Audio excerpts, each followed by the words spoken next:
Welcome to this Bridgewater Now update. I'm John Luck. The Massachusetts Department of Public Health announced this week the first human case of the EEE virus of the year and the first in the past 6 years. The name of the 60-year-old man who was infected and the community he lives in has not been released. However, the report does say this took place in southern Plymouth County.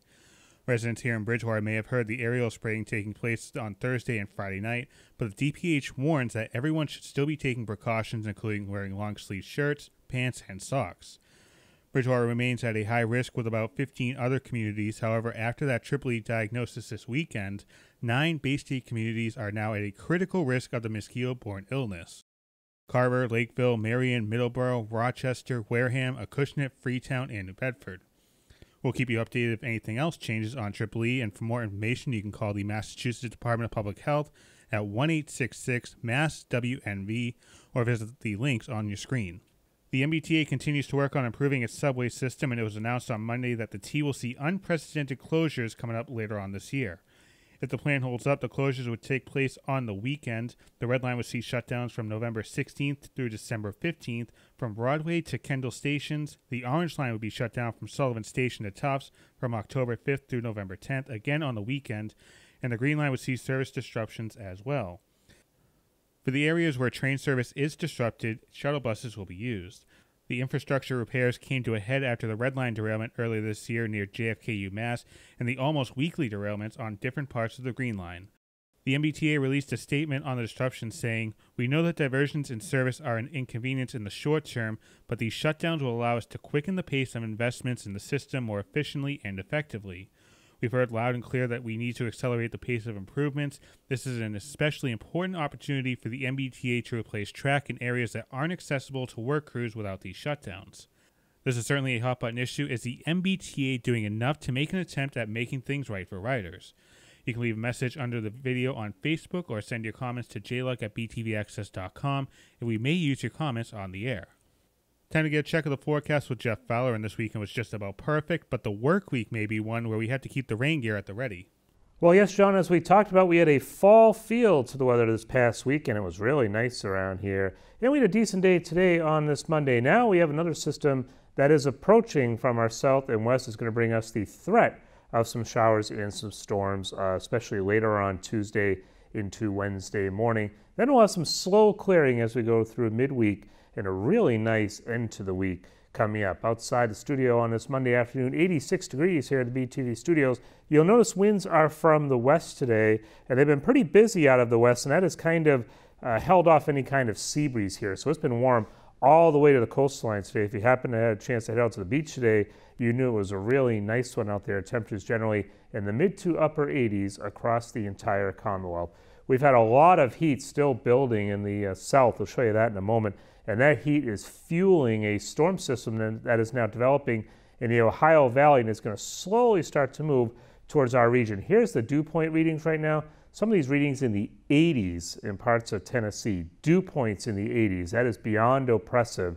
And all of that heat and humidity is going to be fueling this storm system as it makes its way to our region. Here it is later on tonight, first thing tomorrow morning. It's starting to gain some strength here again in the Ohio Valley. And usually when you have these storm systems, they are at their strongest just north of the heat wave. That's a bit of ways from us, so I don't think we're going to see the full brunt of this system. As a matter of fact, you can get that sense when you look at the maps for later on tomorrow night. You can see this low pressure area starting to move towards southern New England. But notice the strongest rains, all those reds and yellows, just off to our south. So I think we do run the risk of some rainfall here later on tomorrow. But the heaviest of rain, we're talking 3, 4, 5 inches of rain, will probably fall between New York City and Washington, D.C. So you'll probably see some headlines down in that neck of the woods. As for our area, we do have a chance of 1 to 2 inches of rain, though, so it's not something to ignore.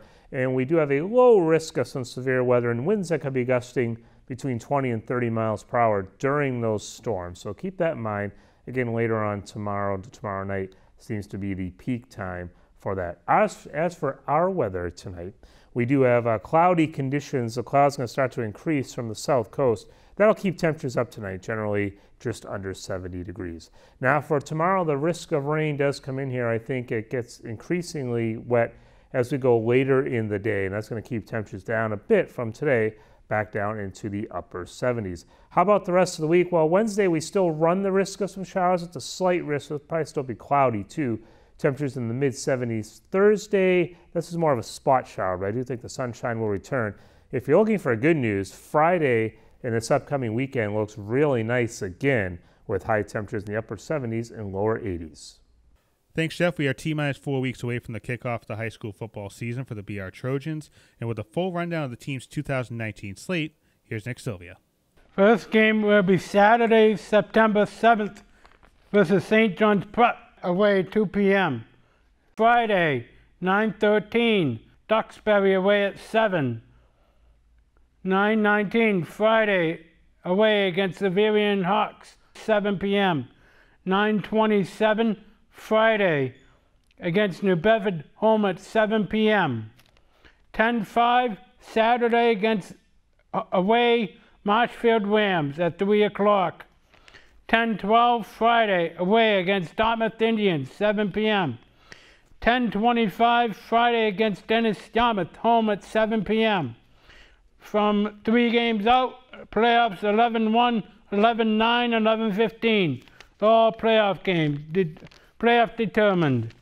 And last but not least, November 28th, Thursday at home against Brockton at 10 a.m. August 16th, that's the first day of football starts. August 17th, there will be a freshman football. We'll begin that day from 10 to 2. August 22nd, all fall sports begins tryouts. Saturday, August 24th, passing scrimmage Zavarian at 9:45. Saturday, August 31st, scrimmage versus North Attleboro at BR 10 a.m. That's all for sports for this week. I'm Nick Sylvia. Have a great rest of the summer. And finally today, here's something you may want to put in your calendar. The town will be holding a financial open house coming up next Monday from 4 to 7 p.m. in the Academy Building. If you have questions on how payments are handled or how bills get generated or anything close to that topic, stop into the Academy Building and there will be staff on hand from the finance office to answer questions you may have. Again, the event takes place next Monday from 4 to 7 p.m. in the Academy Building. Thanks for watching this Bridgewater Now update. I'm John Luck.